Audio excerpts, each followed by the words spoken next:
अब इस बार इसे देखिए कि इस बार वर्गाकार शक्ति ले ली हमने, है ना।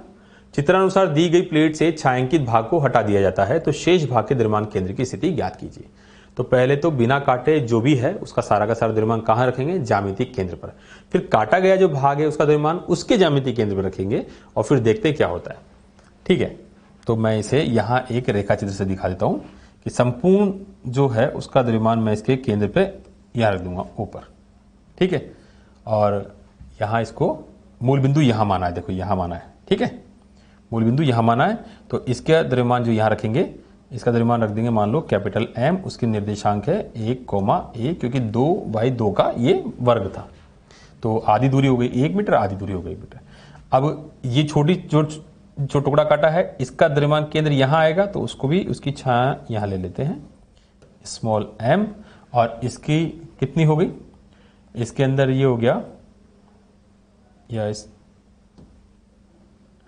इसके निर्देशांक लिखते हैं तो वो कितने आ जाएंगे, देखो यहां से ये कितना हो जाएगा, 1 मीटर तो यहां से यहां तक हो गया, और फिर ये आधा मीटर हो गया, तो ये हो गया 3/2, 3/2। ठीक है, तो दोनों बिंदु द्रव्यमानों की आपको निर्देशांक पता है। अब क्या करें, दोनों बिंदु द्रव्यमानों के निर्देशांक पता है, तो अब हम x निर्देशांक और y निर्देशांक ढूंढ सकते हैं। और कैसे ढूंढेंगे, देखो पहले तो इनका द्रव्यमान ढूंढ ले। कैपिटल M जो द्रव्यमान है वो आ जाएगा सिग्मा इंटू वर्ग का क्षेत्रफल क्या होता है, भुजा का स्क्वायर, 2 मीटर का स्क्वायर करेंगे तो 4 मीटर आ जाएगा, तो ये हो गया आपके पास 4, है ना। स्मॉल m क्या है, वो है सिग्मा इंटू इसकी भुजा कितनी हो गई 1/1, यानी कि ये हो गया 1। तो कुल मिलाकर ये जो द्रव्यमान है ये बड़े द्रव्यमान का 1/4 द्रव्यमान है ना, वो तो है भी सही, इसका एक टुकड़े तो काटा 1/4 भाग। तो अब x निर्देशांक क्या होगा द्रव्यमान केंद्र का, m1 x1 माइनस क्योंकि काट रहे हैं ना द्रव्यमान, m2 यानी कि माइनस का m/4, और उसका x निर्देशांक 3/2 बटे कुल द्रव्यमान m - m/4। तो कितना हो गया, ये हो जाएगा आपके पास m में से 3m/8 लेस करेंगे तो 8 एलसीएम लेंगे, 8 एलसीएम लेंगे, उसमें 3 घटाएंगे तो ये हो जाएगा 5m/8, और नीचे क्या आएगा 3m/4, m से m कट जाएगा। ठीक है, ये 2 कट जाएगा तो ये आएगा 5/6। कौन सा निर्देशांक, x निर्देशांक। और देखो इधर x 1 है, y 3/2 है, तो y में भी 1 और 3/2 का कॉम्बिनेशन है, तो y निर्देशांक भी बिना कैलकुलेशन के हम क्या बोल देंगे, कितना आ जाएगा 5/6 आ जाएगा। तो इसका मतलब दोनों निर्देशांक कैसे आए, पॉजिटिव। पॉजिटिव आने का मतलब प्रथम चतुर्थांश में रहेगा ना द्रव्यमान केंद्र शिफ्ट होने के बाद भी, बिल्कुल। जब नहीं काटा गया था तो द्रव्यमान केंद्र यहां था, तो अब इधर से काटा है तो इस तरफ शिफ्ट होगा, इस तरफ। ठीक है, सममित रेखा पे ये 5/6। इस सवाल को देखिए, यदि 3r त्रिज्या की एक समान शक्ति से चित्रानुसार r त्रिज्या की एक छायांकित भाग शक्ति निकाल ली जाती है, तो बचे हुए भाग के द्रव्यमान केंद्र की स्थिति ज्ञात कीजिए, है ना। तो ये भी वैसे ही क्वेश्चन है, बस थोड़ा सा डाटा बदल दिया है। इस बार त्रिज्या जो बड़ी वाली शक्ति की 3r है और छोटी वाली शक्ति की r है, तो इसको वापस से वैसे ही करेंगे। जब कुछ नहीं काटा गया था तो सारा का सारा द्रव्यमान केंद्र कहां था, C1 पर, यानी कि पूरा का पूरा द्रव्यमान M पर था। लेकिन अब कुछ काट दिया गया है तो सारा का सारा द्रव्यमान किस पर जाएगा, C2 पर, वो यहां आ जाएगा। C2 पर द्रव्यमान आ जाएगा, मान लीजिए मैं स्मॉल m बोल देता हूं। तो इसे मूल बिंदु मान लू तो 0,0, और इसमें इसे निर्देशांक कितने जाएंगे। अब सोचो कि 3r इसकी त्रिज्या है, उसमें से इसकी त्रिज्या r है, तो केंद्रों के मध्य की दूरी कितनी बची, केंद्रों के मध्य की दूरी कितनी बची, वो बचेगी आपके पास 2r।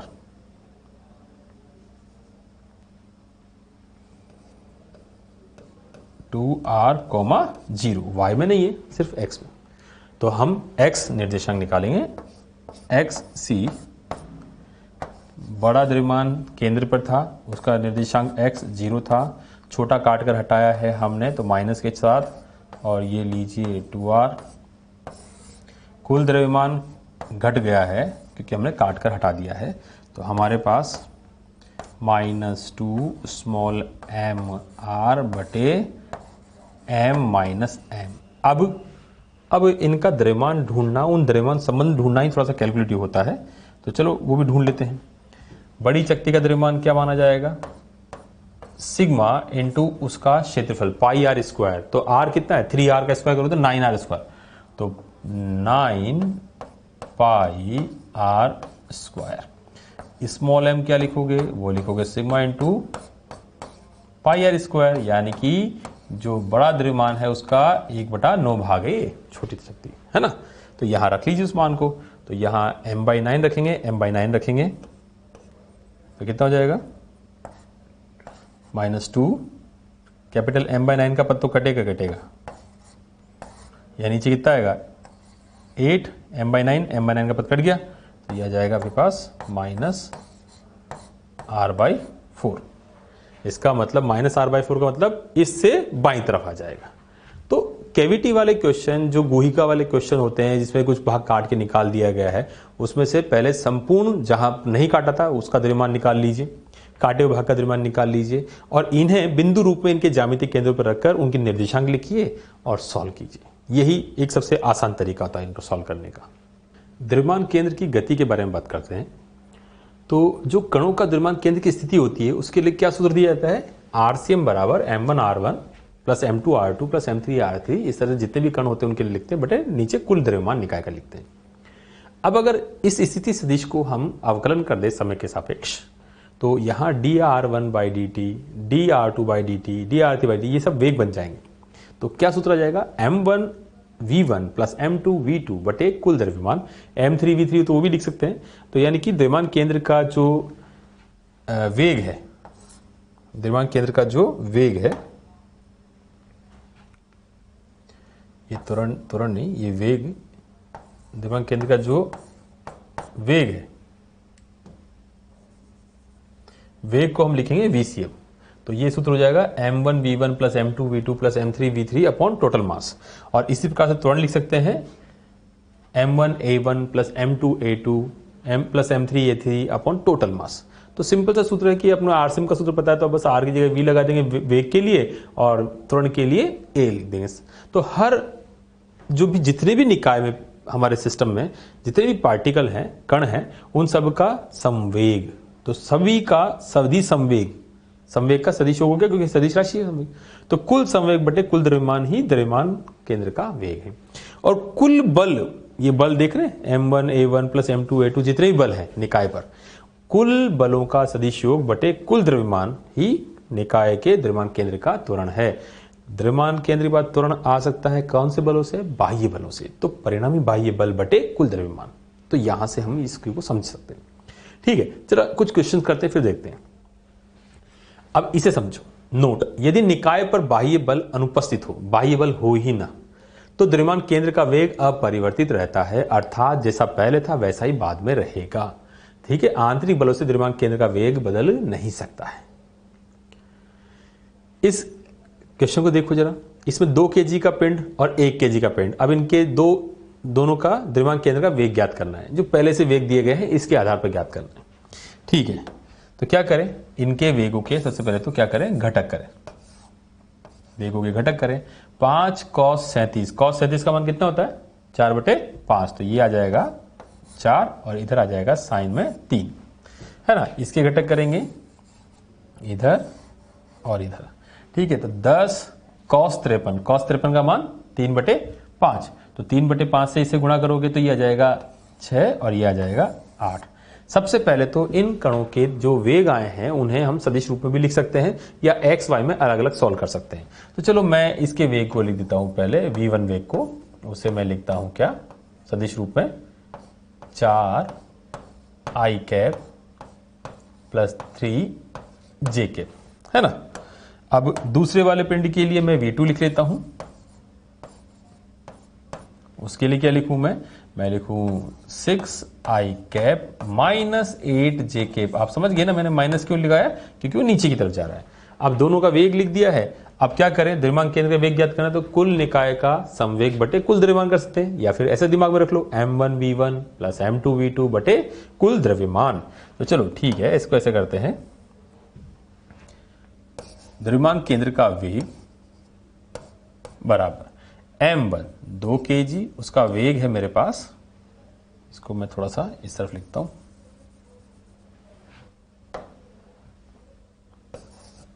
द्रव्यमान केंद्र का वेग हमारे पास 2 kg का पिंड है, इसको इसके वेग से गुणा करें 4I प्लस 3J से, m1 v1 प्लस m2 कितना है मेरे पास, वो है मेरे पास 1 kg, ठीक है।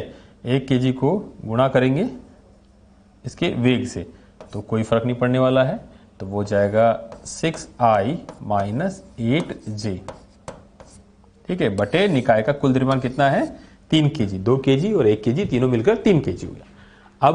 अब हमारे पास इसको सरल कर लेते हैं, 4 दूनी 8I केप और 6I केप, तो कितना हो गया ये 8 और 6 14I केप, तो ये हो गया। फिर प्लस का 6J केप और माइनस का 8J केप, तो ये हो जाएगा माइनस का 2J केप बटे 3, तो ये आ गया द्रव्यमान केंद्र का वेग सदिश रूप में। अगर परिमाण पूछेगा तो क्या इस सदिश का परिमाण निकाल सकते हैं ना हम लोग, तो बिल्कुल इस सदिश का परिमाण भी हम निकाल सकते हैं।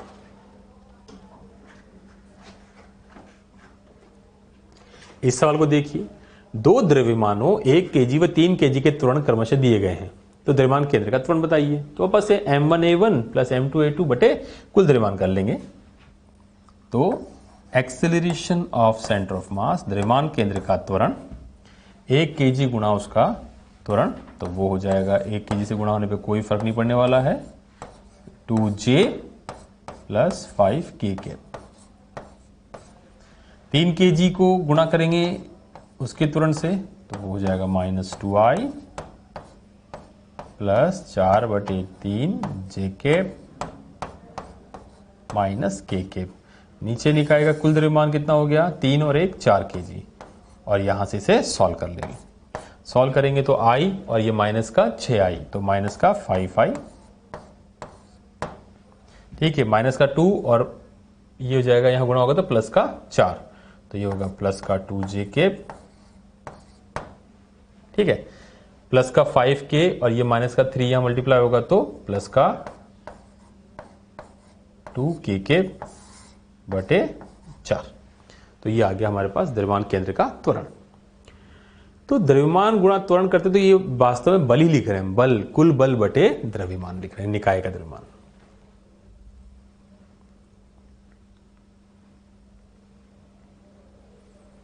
दो बल F1 और F2 दो कणों जिनके द्रव्यमान 10 kg 5 kg पर आरोपित है, तो इनके निकाय का द्रव्यमान केंद्र। अब बात वही आ गई, इसे बल दे दी सीधे सीधे, तो कुल बल बटे कुल द्रव्यमान आ जाएगा द्रव्यमान केंद्र का त्वरण। तो सिंपल सा द्रव्यमान केंद्र का त्वरण कुल बल, यानी कि बल F1 प्लस F2 बटे कुल द्रव्यमान कितना हो गया, निकाय का 15 kg। तो चलो इनको जोड़ लेते हैं, 4I और 7I तो 11I, तो इसमें हो गया, माइनस 2 माइनस 8 तो माइनस का 10J केप हो गया, प्लस 3 प्लस 5 तो ये हो गया प्लस का 8K केप बटे कुल द्रव्यमान वो हो गया 15 kg, और आ जाएगा आपके पास द्रव्यमान केंद्र का त्वरण कुल बाह्य बल बटे कुल द्रव्यमान।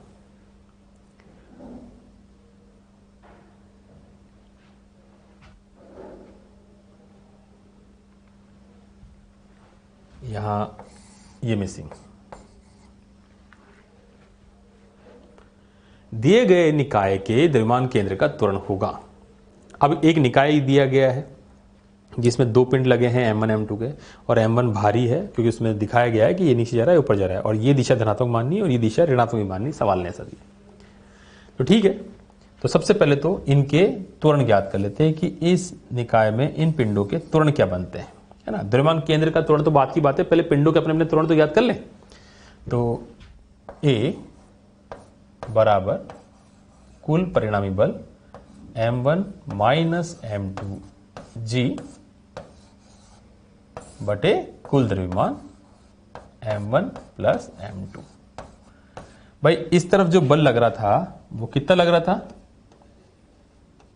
M1G। इस तरफ बल लग रहा था वो कितना लग रहा था, m2g। तो यही बल जो है, ये बल माइनस ये बल, देखो ये त्वरण की दिशा का बल और त्वरण के विपरीत बल, तो ये बल माइनस ये बल लिखा है हमने, कुल बल बटे कुल द्रव्यमान, है ना। अब लिखते हैं द्रव्यमान केंद्र का त्वरण, निकाय का द्रव्यमान केंद्र का त्वरण। आप समझो बात को, m1 नीचे जा रहा है और वो दिशा कैसी माननी है, धनात्मक, तो हम लिखेंगे m1 इंटू ए।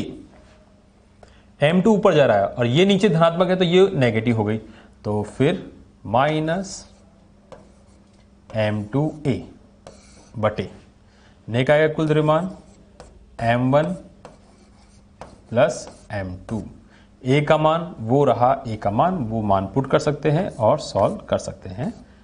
ये आ गया m1 माइनस m2 और m1 प्लस m2। a का मान पुट करेंगे तो अगर यहाँ a का मान पुट करूंगा तो एक तो इस पद का स्क्वायर होकर g आ जाएगा और इस पद का भी स्क्वायर हो जाएगा। तो कुल मिलाकर पहले जितने भी पिंड हैं उनके अपने अपने त्वरण पता लग जाएं तो द्रव्यमान केंद्र का त्वरण लिखने का साधारण सा सूत्र है हमारे पास m1a1 प्लस m2a2 बटे कुल द्रव्यमान।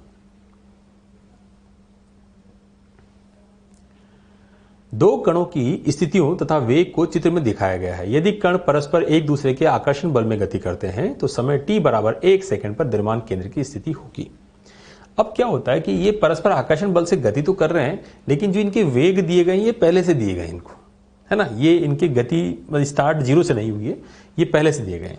अब इस सवाल में जरा समझिए कि कहीं ना कहीं मूल बिंदु है और उसके हिसाब से मान लीजिए ये, और यहां कहीं मूल बिंदु है, ये 1 मीटर, ये 2 मीटर पर रखा हुआ है और ये 8 मीटर पर रखा है, ठीक है। तो बात यह है कि अगर दोनों का द्रव्यमान समान है 1 kg 1 kg, तो द्रव्यमान केंद्र शुरुआत में कहां पर था, द्रव्यमान केंद्र शुरुआत में यहां पर था, इन दोनों के बिल्कुल मध्य में।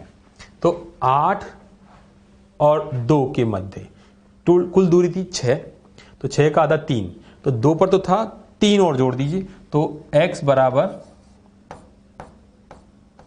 5 पर आपका द्रव्यमान केंद्र था पहले।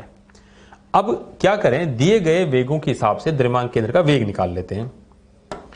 तो द्रव्यमान केंद्र का वेग 1 kg दाईं तरफ पॉजिटिव m1 v1, 1 kg बाईं तरफ नेगेटिव m2 v2 बटे कुल द्रव्यमान 2।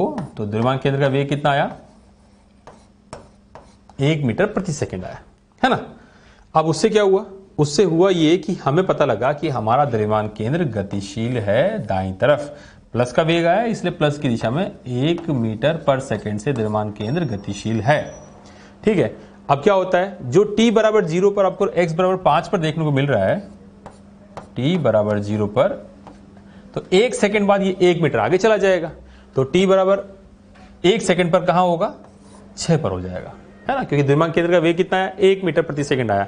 इसका मतलब 1 सेकंड में ये 1 मीटर चल जाएगा, तो प्लस दिशा में जा रहा है तो 5 पर है तो 6 पर, और माइनस आता तो 5 पर होता तो फिर 4 पर आ जाता, अगर माइनस आता तो, लेकिन अभी तो प्लस आया है ना।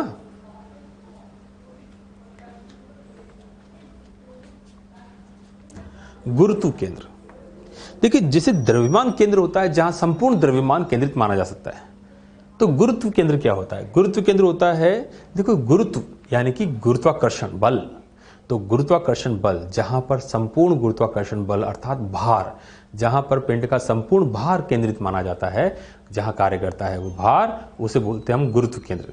साधारणतः अगर जी का मान संपूर्ण पिंड पर समान समरूप है तो फिर गुरुत्व केंद्र और द्रव्यमान केंद्र दोनों समपाती हो जाते हैं, दोनों ही कॉमन बिंदु हो जाते हैं, है ना। लेकिन ऐसा तभी होगा जब पूरे पिंड पर जी का मान समान ही रहेगा। किसी वस्तु का गुरुत्व केंद्र वह बिंदु है जहां यह माना जाता है कि वस्तु पर पृथ्वी द्वारा आरोपित गुरुत्वाकर्षण बल अर्थात वस्तु का भार उस बिंदु पर कार्यरत है। सामान्य स्थिति में यदि गुरुत्वीय त्वरण संपूर्ण द्रव्यमान वितरण में समान रहता है, देखो गुरुत्वीय त्वरण संपूर्ण द्रव्यमान वितरण में समान रहता है, तब गुरुत्व केंद्र द्रव्यमान केंद्र के साथ संपाती होता है तथा दोनों वस्तु के ज्यामितीय केंद्र से संपाती होते हैं। अगर समरूप वस्तु ही तो ज्यामितीय केंद्र पर आ जाएगा, जैसा द्रव्यमान केंद्र आ रहा है ना। रेखीय संवेग संरक्षण, अब रेखीय संवेग संरक्षण कब रहेगा, जब बाह्य बल अनुपस्थित रहेंगे।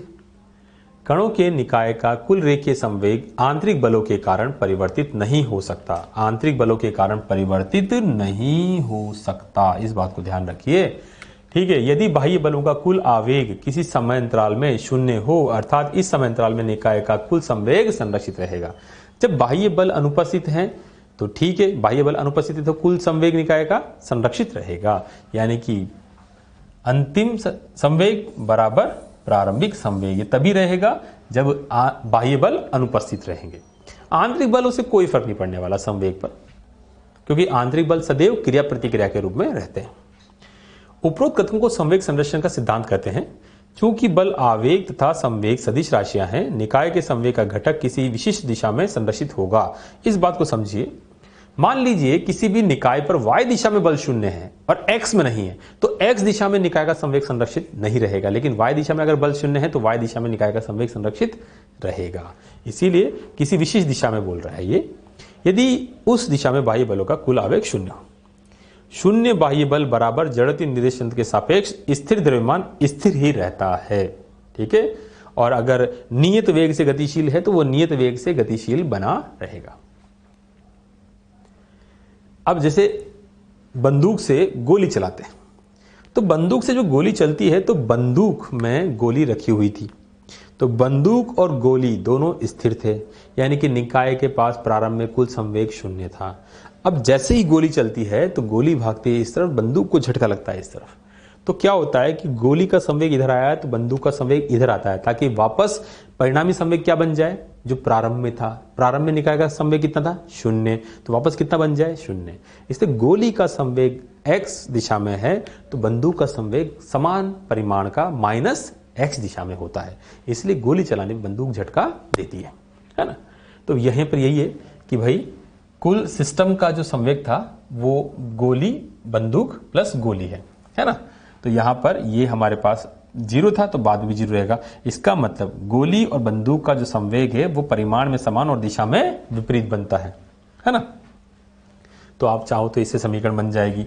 अगर m द्रव्यमान की बुलेट है, v वेग से जा रही है तो उसका संवेग हो गया ये, और कैपिटल M द्रव्यमान की गन है और कैपिटल V से जाती है तो उसका संवेग बन गया ये।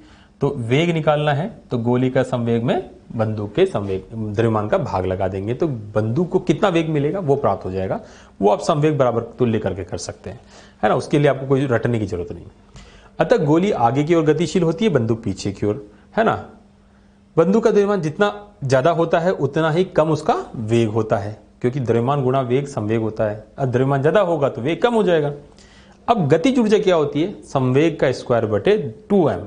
अब क्योंकि यहां पर देखो संवेग तो दोनों का परिमाण में समान है, गोली का बंदूक का, तो ऊपर का पद तो दोनों में समान हो गया, लेकिन बंदूक का द्रव्यमान भारी होता है तो उसमें गतिज ऊर्जा कम आएगी, और गोली का द्रव्यमान कम होता है तो उसमें गतिज ऊर्जा ज्यादा आती है ना। यही चीज यहां लिखी गई। तो इसका मतलब यह हुआ कि अगर देखा जाए तो दोनों की गतिज ऊर्जा जोड़ ले, बंदूक की गतिज ऊर्जा और गोली की गतिज ऊर्जा, तो गतिज ऊर्जा तो धनात्मक है ही सही, है ना। धनात्मक गतिज ऊर्जा है तो इसका मतलब गतिज ऊर्जा बढ़ गई। बिल्कुल, आंतरिक बल थे लेकिन गतिज ऊर्जा बढ़ गई। आंतरिक बल गतिज ऊर्जा में वृद्धि कर सकते हैं। जरा इस स्टेटमेंट को समझिए।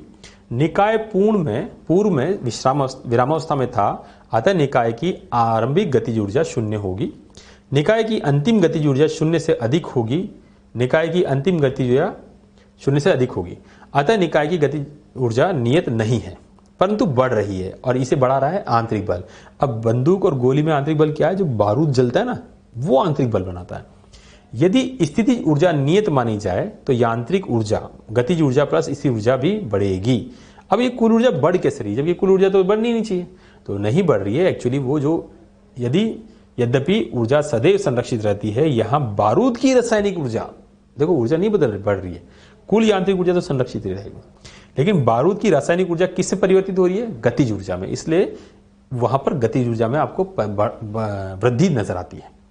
तो जब गोली चलाते हैं तो गोली और बंदूक के बीच में बारूद होता है गोली के अंदर, तो वो जलता है, उसी से गतिज ऊर्जा बनती है। बंदूक गोली को अगर इधर मिलेगी तो बंदूक पीछे प्रतिक्षिप्त होती है।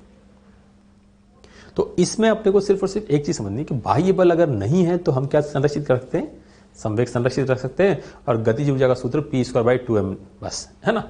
बाकी और कुछ रटने की जरूरत नहीं है, आपको समझ में आना चाहिए बस।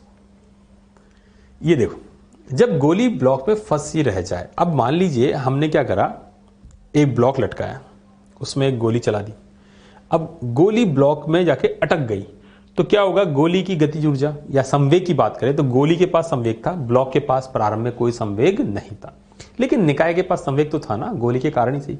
तो जैसे ही गोली गुटके में अटक जाएगी तो गुटके प्लस गोली को एक वेग प्राप्त होगा, ठीक है, कम होगा लेकिन होगा तो सही, है ना, और उसी वेग के कारण गतिज बनेगी और उससे ये किसी न किसी ऊंचाई पर जाएगा। तो अटकने के बाद कितना वेग मिलेगा वो आप संवेग संरक्षण से निकाल सकते हैं। भाई गोली का संवेग था mv, बाद में दोनों का द्रव्यमान जुड़ गया, तो वेग कैसे निकाला, ये निकाल लिया साहब वेग, ठीक है। अब यांत्रिक ऊर्जा संरक्षण लगाएंगे, तो इस वेग के कारण जब यहां पर एक निकाय बनेगा गोली प्लस गुटके का, उसकी गतिज ऊर्जा ही किस में बदलेगी, ऊपर उठने के बाद स्थितिज ऊर्जा में बदल जाएगी। उसके लिए ये समीकरण हमने यहां लगा दी, तो इससे पता लग जाएगा कि आपके ब्लॉक को कितना वेग मिल रहा है ना, वो वेग निकाल सकते हो आप। गोली का वेग निकालना है तो वो भी निकाल सकते हैं। अब तो कैपिटल वी मिली गया आपको, कैपिटल वी का मान पुट करके स्मॉल एम का भाग लगा दिया। ब्लॉक द्वारा प्राप्त अधिकतम ऊंचाई v²/2g से निकाल सकते हो, वो यही सूत्र है mgh वाला, ठीक है। तो h का मान v²/2g लगा सकते हैं। ये आप यहां से कैपिटल m प्लस m को काट दीजिए, v²/2g ही आपके पास ऊंचाई है। कितनी ऊंचाई आएगी अगर उसे आप चाहते हैं, तो ये l है, तो ये यहां से यहां तक की दूरी कितनी आ जाएगी, l cos थीटा आ जाएगी, है ना। तो l में से यहां से यहां तक l है, l में से l cos थीटा घटाएंगे तो आपको ऊंचाई भी मिल जाएगी। तो इस तरह की कैलकुलेशंस हम करेंगे, है ना, इसको आप रटिए मत, है ना, आप सिर्फ समझिए कि इसमें क्या क्या कर रहे हैं, संवेग संरक्षित कर रहे हैं, निकाय का वेग निकाल रहे हैं, वेग से गतिज ऊर्जा बन रही है, वही गतिज ऊर्जा गुरुत्व के कारण स्थिति ऊर्जा में संरक्षित हो रही है, बस इतनी सी बात। अब अगर गोली बाहर निकलेगी तो गोली v वेग से आई थी तो v1 वेग से बाहर निकलेगी, तो जब बाहर निकलेगी तो इस ब्लॉक के पास भी एक वेग आ जाएगा और गोली के पास भी एक वेग आ जाएगा।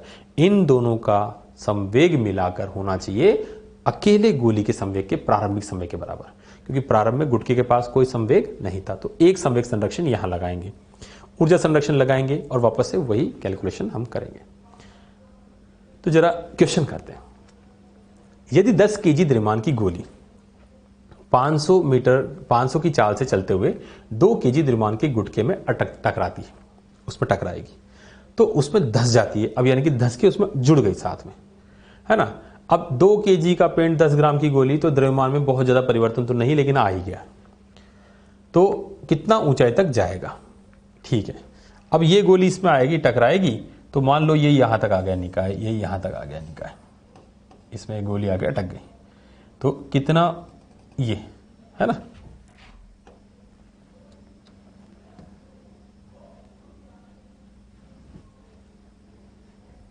ये यहां तक आ गया, कितनी ऊंचाई तक, ये ऊंचाई हम बताएंगे भाई, ये h ऊंचाई तक आ गया, यहां से गया उधर h ऊंचाई तक आ गया, ये थीटा बीटा आ गया। तो जब ब्लॉक में धंसी गोली तो इस निकाय को क्या मिला, एक वेग मिला। तो चलो ठीक है, सबसे पहले क्या करें, हम ऐसा करते हैं, संवेग संरक्षण से करते हैं। तो प्रारंभिक संवेग बराबर अंतिम संवेग, किसका लिखेंगे, देखो पिंडों का संवेग संरक्षित नहीं है, निकाय का संवेग संरक्षित है।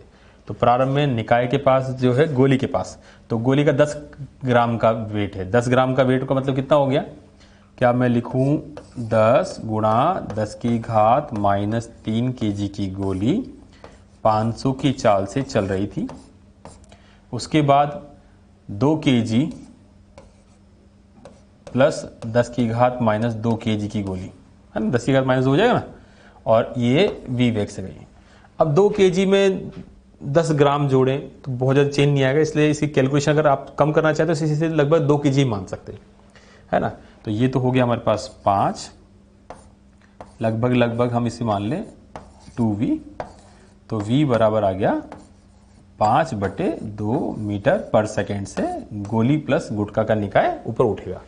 अब इसमें जो गतिज ऊर्जा प्राप्त होगी वो किस में संरक्षित हो गई, स्थितिज ऊर्जा में। तो गतिज ऊर्जा आ गई हाफ, गोली प्लस गुटके का द्रव्यमान मैंने 2 ही मान लिया लगभग, और ये रहा v² बराबर mgh, ये गोली प्लस गुटके का द्रव्यमान लगभग 2 kg, m जी और एच। तो इस पद से कोई फर्क नहीं पड़ रहा, इसमें गोली का द्रव्यमान जोड़ेंगे तो इधर भी जोड़ेंगे तो कट जाएगा, है ना।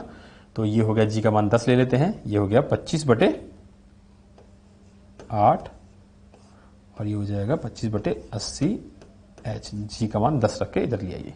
तो आपके पास इसे काटना चाहे तो काट भी सकते हैं, तो और कैलकुलेशन कर लो, 5 से खत्म कर लो तो 25 और 16 पंजे 80 के हिसाब से 5/16 ऊंचाई आ जाएगी।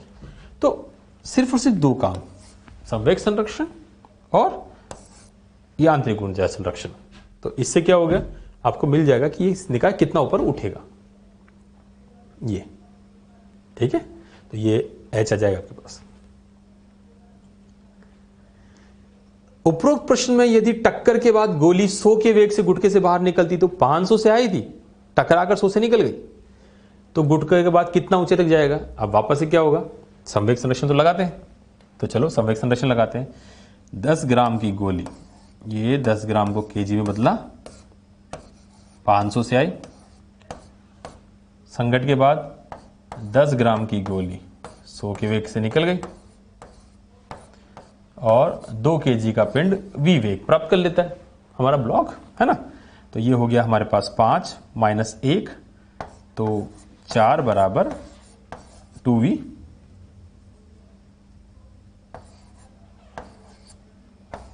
तो v बराबर कितना आ गया, 2 मीटर पर सेकंड आ गया। अब गोली तो गई, अब ब्लॉक के लिए यांत्रिक ऊर्जा संरक्षण लगाते हैं। जो ब्लॉक को गतिज ऊर्जा मिली, या आप सीधे सीधे चाहें तो यांत्रिक ऊर्जा संरक्षण से जो डायरेक्ट अगर आप लिखें तो H = v²/2g आएगा, हाफ mv² = mgh करेंगे तो यही आ जाएगा। तो यहां से भी कर सकते हैं, तो यहां पर आपके पास कितना जाएगा, 0.2 मीटर, ठीक है। तो कोई बहुत भारी कैलकुलेशन नहीं, वापस से वही संवेग संरक्षण और यांत्रिक ऊर्जा संरक्षण लगा दिया, 0.2 मीटर। अब मान लीजिए विराम में रखा कोई बम विस्फोटित हो जाए, तो बताओ, पहले विराम में रखा था तो निकाय का प्रारंभिक संवेग 0, विस्फोटित हुआ, टुकड़े हुए, विस्फोट के दौरान जो बल लगे वो कौन से, आंतरिक। संवेग डिस्टर्ब होगा क्या, नहीं होगा। तो संवेग प्रारंभ में 0 तो बाद में भी 0 ही रहेगा, है ना। तो संवेग संरक्षण लगेगा आराम से। तो मान लीजिए कोई बॉम्ब है वो रखा है, विस्फोटित हो जाता है, टुकड़े में टूट जाता है, तो टुकड़ों में टूट जाता है तो उसका जो कुल संवेग है बाद में भी कैसा रहेगा, प्रारंभ के बराबर 0 ही रहेगा, है ना। तो जो भी कोण वोण जो भी बनाएंगे हम, उन कोणों से तो क्या करेंगे, घटक वटक लेके जो भी सॉल्व करना हो करेंगे, ठीक है। और जो गतिज ऊर्जा आएगी बिल्कुल आएगी, क्योंकि आंतरिक बल निकाय की गतिज ऊर्जा में वृद्धि कर सकते हैं। तो संवेग का स्क्वायर/2m के सूत्र से हम निकाल लेंगे।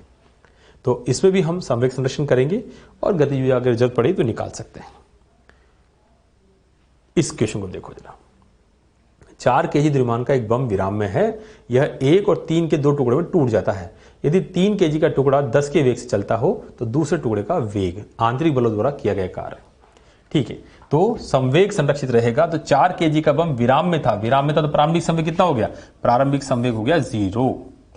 अच्छा जी, 1 केजी का टुकड़ा उसका पता नहीं, लेकिन 3 केजी वाला, 1 केजी वाला टुकड़े का पता नहीं है, मान लीजिए वो v वेग से गया। 3 केजी वाला टुकड़ा कितने से गया, वो गया 10 के वेग से, बस। तो बाद में संवेग प्रारंभिक संवेग के बराबर कर दिया। तो v बराबर कितना आया, -30 मीटर पर सेकेंड। इसका मतलब जिस तरफ 3 केजी जाएगा उसके विपरीत जाएगा 1 केजी 30 की चाल से। अब आंतरिक बलों द्वारा किया गया कार्य, कुल बलों द्वारा किया गया कार्य होता है गतिज ऊर्जा में परिवर्तन। तो गतिज ऊर्जा बड़ी क्या, बिल्कुल बड़ी है। तो ठीक है, किया गया कार्य गतिज ऊर्जा में जो परिवर्तन हुआ है हाफ, 3 केजी को मिला है 10 का वेग, है ना, प्लस हाफ 1 केजी के टुकड़े को मिला है 30 का वेग। तो कितना हो गया, ये हो गया मेरे पास 150 प्लस 450,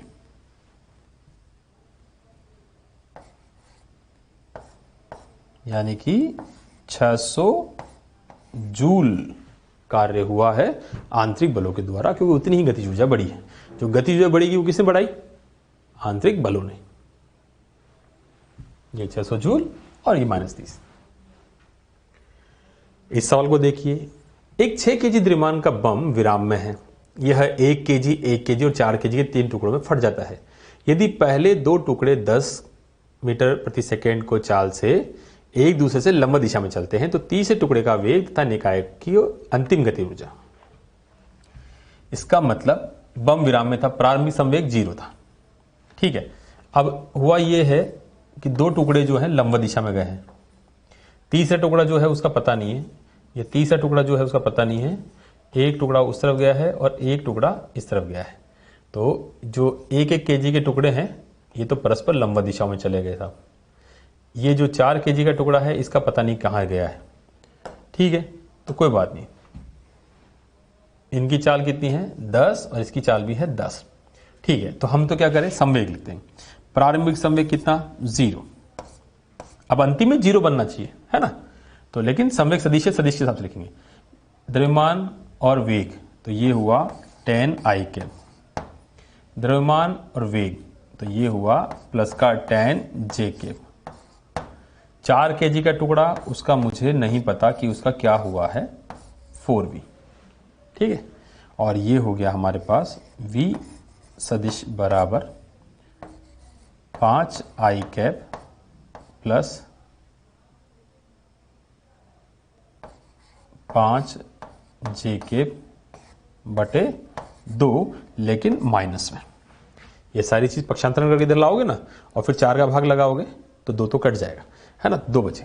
तो ये आएगा 4 केजी का जो टुकड़ा है इसका वेग ये आएगा। I भी नेगेटिव, J भी नेगेटिव, यानी कि ये तृतीय चतुर्थांश की तरफ जाएगा, जिसमें I और J यानी कि X और Y दोनों नेगेटिव होंगे। अब निकाय में अंतिम गतिज ऊर्जा ज्ञात करनी है, तो अंतिम गतिज ऊर्जा ज्ञात करने के लिए क्या करें? गतिज ऊर्जा के लिए पहला 1 केजी का पिंड 10, दूसरा 1 केजी का पिंड, उसके लिए भी 10 का वेग, फिर 4 केजी का पिंड, उसके लिए कितनी आ गई? ये वेग आ गया। अब इस वेग का परिमाण निकाल पाएंगे, तो ये आएगा हमारे पास वेग का परिमाण 5/2 का √2 टाइम्स स्क्वायर, है ना। इसका परिमाण निकालेंगे तो देखो 5/2 है, तो 5/2 I के 5/2 J के, तो 5/2 √2 आ गया। और इसको सरल कर ले तो 100, 50, 50 तो 100, तो ये हो गया। ये हो गया। यहां पर आपके पास वर्ग करोगे तो ये 4 से 4 तो कट ही जाएगा और 2 से 2 कट जाएगा, तो ये आएगा 25।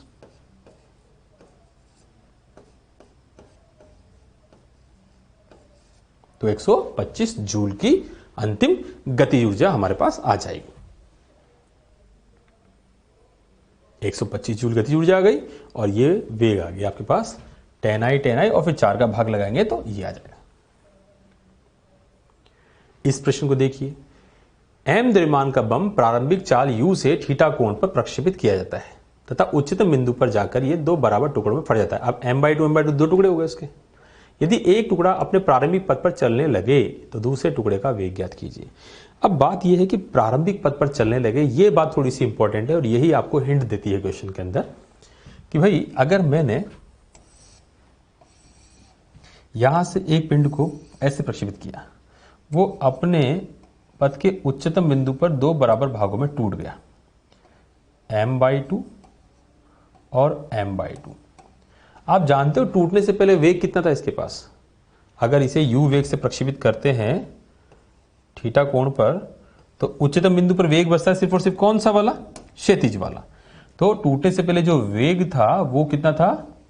U cos theta. यही था ना इस तरफ, ये पहले था, विस्फोट से पहले। लेकिन अब अगर उसने कहा क्वेश्चन ने कि भाई एक टुकड़ा अपने पथ पर वापस अनुसरण करता है, यानी कि ये टुकड़ा जब वापस लौटेगा तो इस टुकड़े को जो इधर से जाने का वेग था, इस तरफ वेग था, वही वेग इसे वापस मिलना चाहिए, तभी ये अनुसरण करेगा।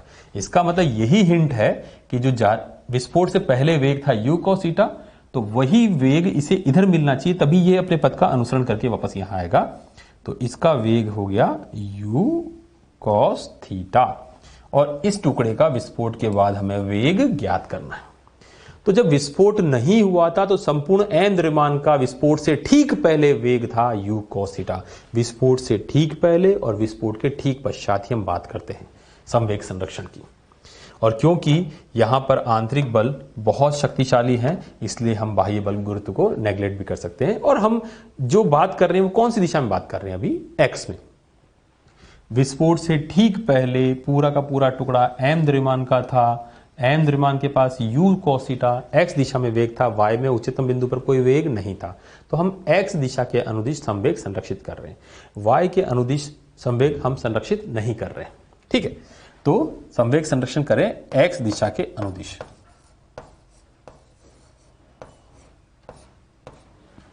तो विस्फोट से पहले m u cos थीटा, विस्फोट के पश्चात minus m/2 u cos theta. Minus क्यों लगाया आप शायद समझ गए होंगे, दाईं तरफ जा रहा था पिंड i कैप और ये लौटा है वापस, तो माइनस i कैप, और प्लस एक m/2 का पिंड जिसका वेग मुझे ज्ञात करना है, अज्ञात वेग v।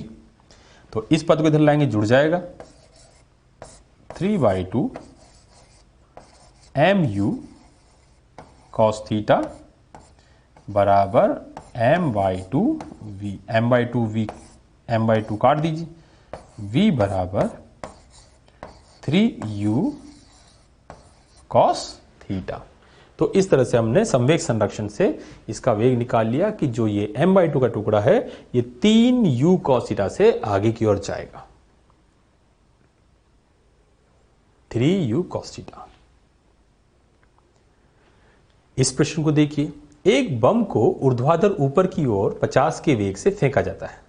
यदि 2 सेकंड बाद यह दो टुकड़ों में m/4 और 3m/4 में फट जाता है तो 3m/4 का द्रव्यमान विराम में आ जाता है। तो दूसरे टुकड़े का वेग ज्ञात कीजिए। अब देखो, जब आपने इसको प्रक्षेपित किया, इस स्थिति को समझिए, यहां से टुकड़ा हम फेंकेंगे कितने से, t बराबर 0 पर 50 के वेग से हमने इसको फेंका। 2 सेकंड बाद, समझिए जरा, 2 सेकंड बाद टुकड़ा यहां कहीं आ गया, t बराबर 2 सेकंड पर में से ये। तो क्या वेग अभी भी 50 ही है क्या? जी ने कम नहीं किया गया, कर दिया ना। तो 50 और g माइनस GT कर देंगे। तो माइनस GT करोगे तो कितना बचेगा? 50 माइनस 2 सेकेंड इंटू जी करोगे तो 30 बचेगा। तो विस्फोट से ठीक पहले वेग कितना था? 30। अब यहां पर क्या हो गया? विस्फोट हो गया, एक m/4 और दूसरा 3m/4। इसका वेग विस्फोट होते ही क्या हो गया? 0। और इसका वेग हमें क्या करना है? ज्ञात करना है। ठीक है, अब विस्फोट से ठीक पहले और विस्फोट के ठीक पश्चात देखो, 50 की चाल से जा रहा था, 30 वेग बचा। मैंने कौन से समीकरण से कैलकुलेशन कर लिया? मैंने v बराबर प्रथम समीकरण लगा ली, y में प्रथम समीकरण। 50 से आपने ऊपर फेंका, माइनस g और t, 2 सेकंड में घट गया 20, तो बचा कितना? 30। विस्फोट से ठीक पहले इसके पास 30 का वेग था। विस्फोट हुआ, दो टुकड़े हुए, 3m/4 स्थिर हो गया, यानी कि उसका वेग विराम में आ जाने का मतलब 0 हो गया। अभी गुरुत्व से गिरेगा वो बात की बात है। विस्फोट के तुरंत पश्चात का वेग 0 हो गया, तो इसका वेग ज्ञात करना है। तो हम क्या करेंगे? संवेग संरक्षण करेंगे। संवेग संरक्षण का नियम लगा लेते हैं। तो साहब ये लगाया मैंने, m द्रव्यमान का एक पिंड विस्फोट से ठीक पहले 30 ऊपर जा रहा है, तो मैंने प्लस y मान लिया। विस्फोट के तुरंत पश्चात m/4 का टुकड़ा v से जाएगा, दूसरा टुकड़े का संवेग 0। तो v बराबर कितना आ गया? m से m तो हटाइए और यह आ जाएगा 120 मीटर पर सेकेंड। यानी कि जो छोटा टुकड़ा है उसका वेग आएगा 120 मीटर प्रति सेकंड से। वो एकदम से तेजी से दौड़ पड़ेगा इस तरफ।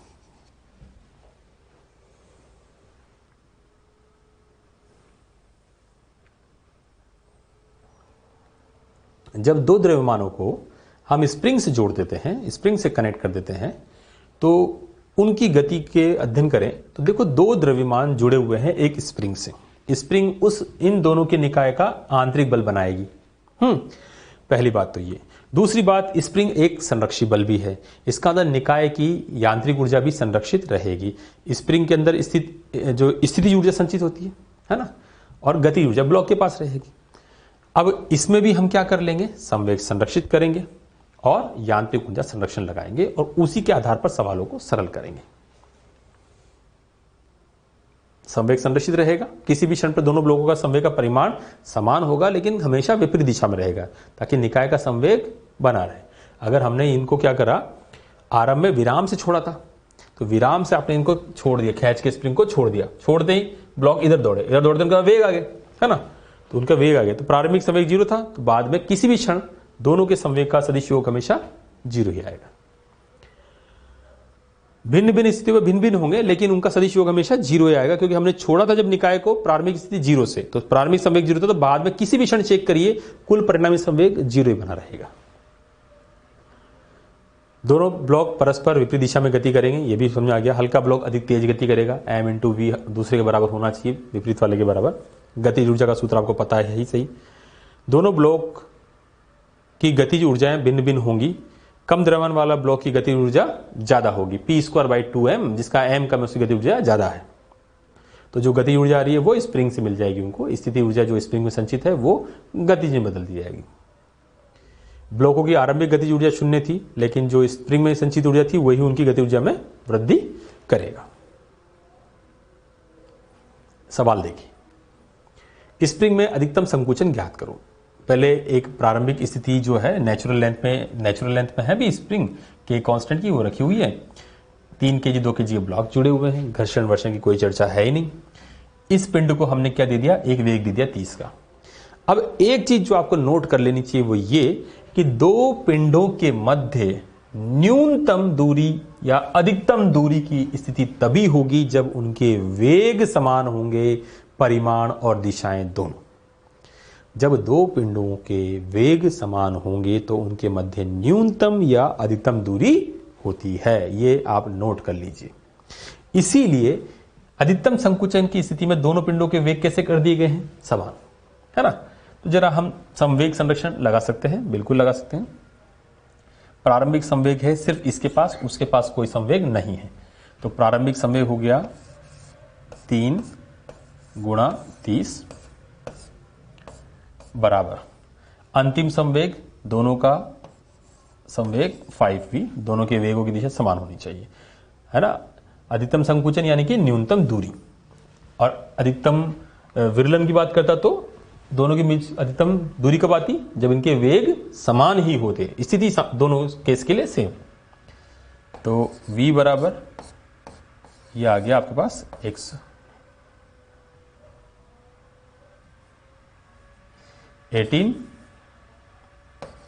18 मीटर प्रति सेकेंड।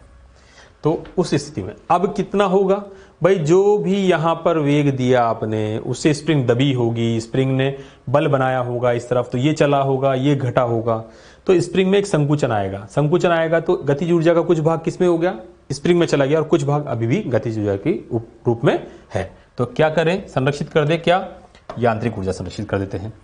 तो यांत्रिक ऊर्जा संरक्षण लगा देते भाई। तो यहां पर हम क्या करें, प्रारंभिक गतिज ऊर्जा 12 mv², प्रारंभिक गतिज ऊर्जा लगा दी, ठीक है। प्रारंभिक स्थिति ऊर्जा 0, क्योंकि अभी स्प्रिंग कैसी है, कुछ नहीं दिया तो मैं नेचुरल लेंथ मान लिया। अब बाद में गतिज ऊर्जा वो तो आ ही गई, 12 3 kg और 2 kg का वेग समान ही है, और वो क्या है 18, प्लस स्प्रिंग में संकुचन वो है 12 k और x²। और अब चाहे तो आप 1/2 का पद तो सब जगह से काट सकते हैं।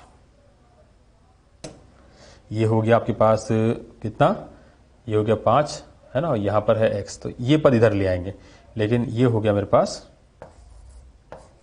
2700, ये हो गया 5 और -5 × 18 का वर्ग बटे के, है ना, और ये हो गया आपके पास एक्स स्क्वायर, और यहां से आप सरल करके एक्स ज्ञात कर सकते हैं। ये आ जाएगा, ठीक है। 18 का वर्ग इंटू 5 करोगे ना, उसमें लेस कर दिया जाएगा, के का भाग लगाओगे तो 1080 बाई के आ जाएगा। यदि m तथा 2m द्रव्यमान के दो गुटके एक स्प्रिंग द्वारा जुड़े हैं, जैसा चित्र में दिखाया गया है।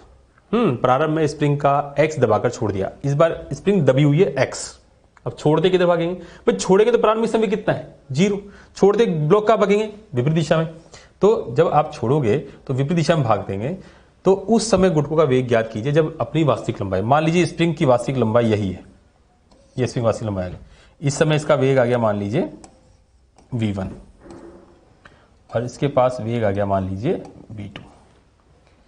तो अभी जो कुल गतिज ऊर्जा है, स्प्रिंग तो नेचुरल लेंथ में आ गई, अब इसमें तो कोई विरलन न संकुचन कुछ भी नहीं है, तो जो प्रारंभ में x दबा के छोड़ा था, तो जो प्रारंभिक स्थिति ऊर्जा थी वही क्या गतिज ऊर्जा में बदल गई। हाँ, और एक क्या कर लेंगे, संवेग संरक्षण। तो पहले तो करते हैं संवेग संरक्षण। प्रारंभिक संवेग 0, इसका संवेग है -mv1 प्लस उसका संवेग धनात्मक वो है 2mv2। तो इस पद को इधर लाएंगे तो v1 बराबर 2v2, एक समीकरण मिली।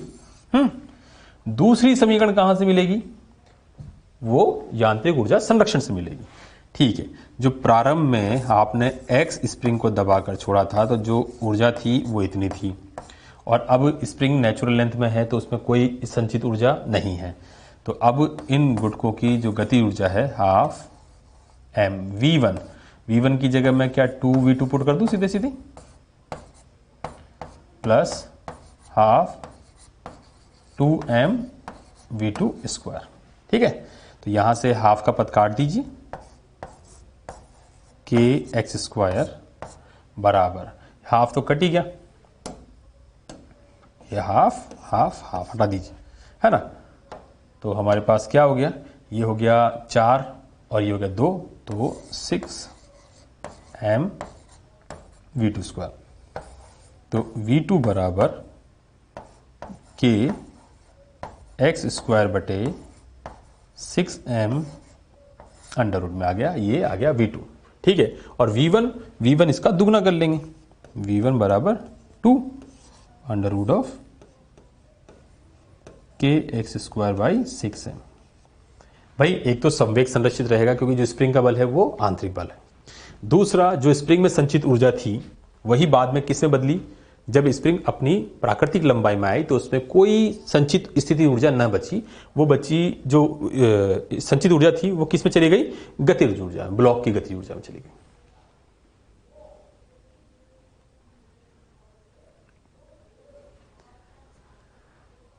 अगर एक ए द्रव्यमान का भारी नाभिक विराम में है, ठीक है, उसे अल्फा कण v वेग से उत्सर्जित करता है, तो पुली ये है पुत्री नाभिक का जो वेग होगा, पुनरावर्ती वेग, वो ज्ञात करना है। भाई प्रारंभ में रखा हुआ है तो उसका प्रारंभिक संवेग क्या हो गया 0। अब ए में से अल्फा कण कम हो गया तो बाहर बचा a-4। ठीक है, तो अल्फा कण का जो वेग है v वो हमने लिखा 4 × v, और जो बचा हुआ है उस द्रव्यमान का वेग v'। तो इस सूत्र से संवेग संरक्षण करके हमने ये सूत्र से v' ज्ञात कर लिया कि जो पुत्री नाभिक रहेगा उसका वेग जो आएगा अल्फा कण के विपरीत आएगा, और वो हमने संवेग संरक्षण से निकाल लिया है।